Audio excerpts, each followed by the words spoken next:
Ito na yung pinakauna na magiging kaso sa ilalim ng ating bagong Anti-Agricultural Sabotage Act na bagong batas natin para patibayin ang sanksyon sa mga sumusubok na pumasok na hindi nagbabayad ng duty, hindi nagbabayad, smuggling, ini-smuggling nila yung mga agricultural goods.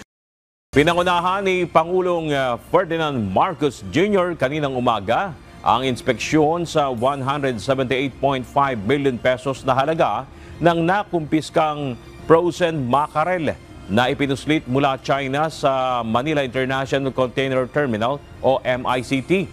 Ayon kay Bureau of Customs o BOC Director Berne Enciso, ang 21 container vans na naglalaman ng mackerel ay dumating sa MICT noong Oktubre at hindi tinanggap ng consignee.